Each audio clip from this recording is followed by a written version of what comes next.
Welcome back my channel सरता आलोक plus को आपको स्वागत जनाऊँगी। गाइस वेलकम टू चैनल काउडली ब्लॉग को सब चैनल ब्लॉग को अपन के जगन्नाथ के अपन भलो से मु आज आसी कोलकाता दिल्ली मठ सेठी आसी आज बुलाबुली तो करिया जे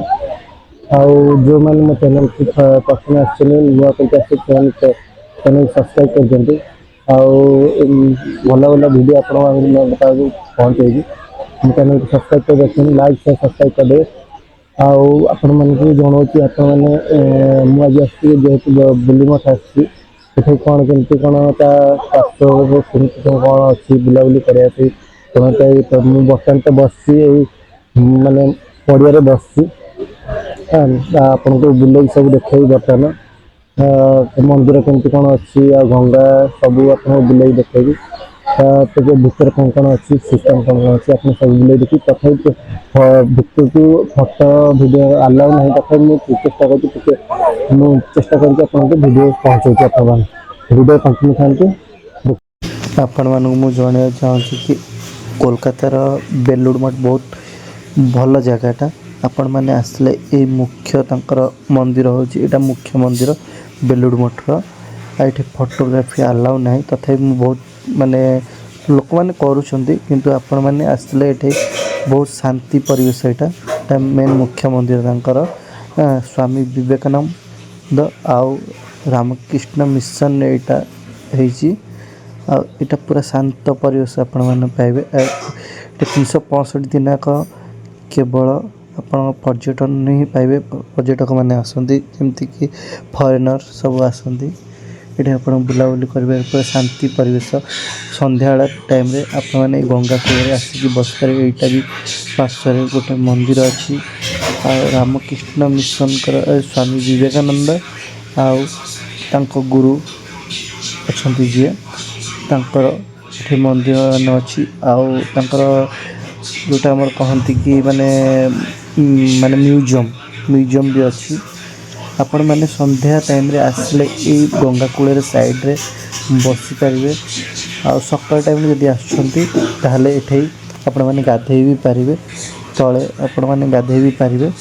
देखो सदा ये बहुत टाइम भिड़ भी बहुत मात्रा रहे आपने देखिपारे बहुत मात्रा भिड़ ये अच्छी संध्या टाइम जेहेतु ये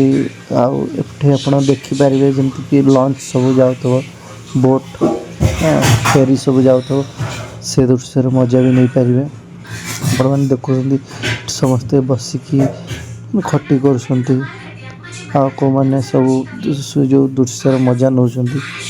आपने देखु केते मात्रा पानी अच्छी गंगा नदी रे मु बर्तमान जाऊँगी गंगा पानी टी बर्तमान छिंची टे ना तो आसी संध्या टाइम मैंने देखिए मोर जो छिंचली पानी गंगा पानी तापर देन मुझे देखु पूरा के जोर पानी अच्छी पानी भल मैंने टिके ना माने पानी टिके मैला थाई पारे कहीं सदा गंगा पानी तो एनी टाइम ही मैला थाए से किसी ये ना जिते हेल्ले भी पवित्र से मैंने जानते हुए देखो ये माने फूल कोबी लगे बंधा कोबी भी लगे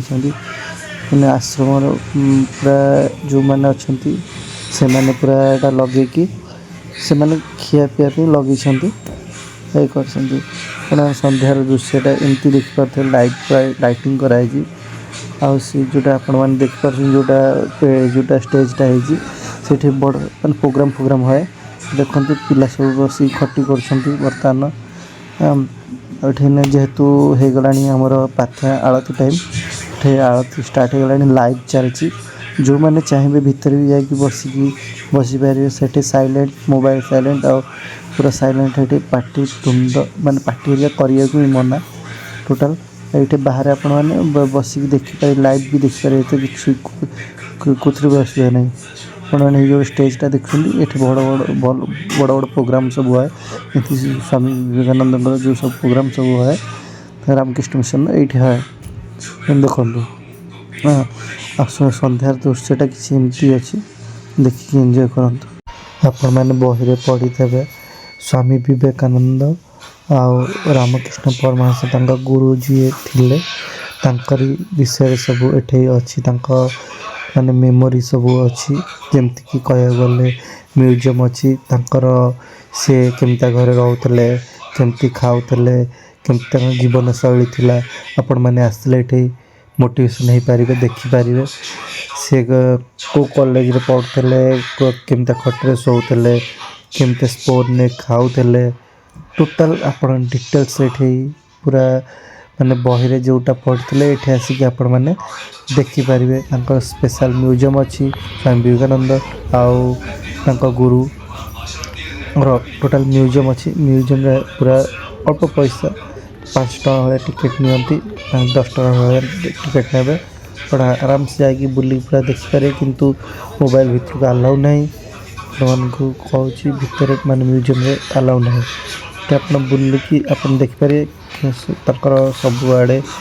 CCTV ଲାଗିଥିବ। ଦେନ୍ ତାପରେ ତାଙ୍କର ଲୋକ ବି ବୁଲୁଥିବେ। ଆପଣମାନେ ଭୁଲରେ ବି ମୋବାଇଲ୍ ଭିତରକୁ ନେଇକି ଯାଇପାରିବେ, କିନ୍ତୁ ବଟ୍ ସୁଇଚ୍ ଅଫ୍ କରି ରଖି ନହେଲେ ମୋବାଇଲ୍ ପକେଟରୁ ବାହାର କରିପାରିବେ ନାହିଁ। ଏଇଟା ହେଉଛି ମ୍ୟୁଜିୟମ୍। ଆପଣମାନେ ଦେଖିପାରୁଥିବେ ଏଇଟା ହେଉଛି ମ୍ୟୁଜିୟମ୍ଙ୍କ ଗେଟ୍। ଏଠି ଆପଣ 5ଟା ଭିତରେ କିନ୍ତୁ ମ୍ୟୁଜିୟମ୍ ବନ୍ଦ ହେଇଯାଉଛି, ତା ଆଗରୁ ଆସିକି ଆପଣମାନେ ବୁଲିକି ଦେଖିପାରିବେ। ଏଇଟା ହେଉଛି ଆମ ମାନେ ଯିବା ବାଟଟା, ଯେଉଁଟା ସେଇଠି ସବୁ ତାଙ୍କ ଗୁରୁଙ୍କର, ରାମକୃଷ୍ଣ ପରମହଂସ ତାଙ୍କ ଗୁରୁ ଯିଏ ଥିଲେ, ଆଉ ସ୍ୱାମୀ ବିବେକାନନ୍ଦଙ୍କ ତାଙ୍କର ଏଠି ସବୁ ମାନେ ମାନେ ଆକାରରେ ସବୁ ମାନେ ଫଟୋ ଆକାରରେ ସବୁ ଏଠି ପ୍ରେଜେଣ୍ଟ କରାହେଇଛି। ଆପଣମାନେ ଦେଖିପାରିବେ ସେ କେଉଁ ଠାକୁରଙ୍କୁ ପୂଜା କରୁଥିଲେ, ଆଉ କେମିତି ତାଙ୍କ ଗୁରୁ କିଏ ଥିଲେ, ତାଙ୍କ ସମସ୍ତଙ୍କର ଡିଟେଲ୍ସ ଏଠି ଆପଣ ସେ କେମିତିଆ ପାଣି ଝରାରେ ଇଏ କରୁଥିଲେ, ଠାକୁର ପୂଜା କେମିତି କରୁଥିଲେ, ତାଙ୍କ ଠାକୁର ଘର କେମିତିଆ ଥିଲା, ତାଙ୍କ ଘର କେମିତିଆ ଥିଲା, ସେ କେଉଁ କଲେଜରେ ପଢ଼ୁଥିଲେ, ସେ କେମିତିଆ ଖଟରେ ଶୋଉଥିଲେ, ସବୁ ଅଛି। ଆପଣମାନେ ଆସିକି ଦେଖିପାରିବେ, ଭିତରେ ସବୁ ଅଛି। ଆପଣ ଥରେ ଆସନ୍ତୁ ଏଇ ଜାଗାକୁ ବୁଲନ୍ତୁ, ଆଉ ବହୁତ ଖୁସି ଲାଗିବ ଆପଣମାନଙ୍କୁ। ଏଇଟା କୋଲକାତାର ଆମର ହାୱଡ଼ା ଡିଷ୍ଟ୍ରିକ୍ଟର ବେଲୁଡ଼ରେ ଅବସ୍ଥିତ ଅଛି। ଆପଣମାନେ ନିଶ୍ଚିନ୍ତ ଆସିକି ଥରେ ବୁଲିକି ଯାଆନ୍ତୁ, ନିଶ୍ଚିନ୍ତ ଆପଣମାନଙ୍କୁ ଭଲ ଲାଗିବ। ଯଦି ଏ ଭିଡ଼ିଓଟା ଭଲ ଲାଗିଥାଏ ମୋତେ ଲାଇକ୍, ସେୟାର, କମେଣ୍ଟ ନିଶ୍ଚିନ୍ତ କରିବେ। ଯେଉଁମାନେ ମୋ ଚ୍ୟାନେଲକୁ ନୂଆ ଆସିଛନ୍ତି ମୋ ଚ୍ୟାନେଲଟାକୁ ସବସ୍କ୍ରାଇବ୍ କରିବେ। ପୁଣି ଦେଖା ହେବ ନେକ୍ସଟ ଭିଡ଼ିଓରେ।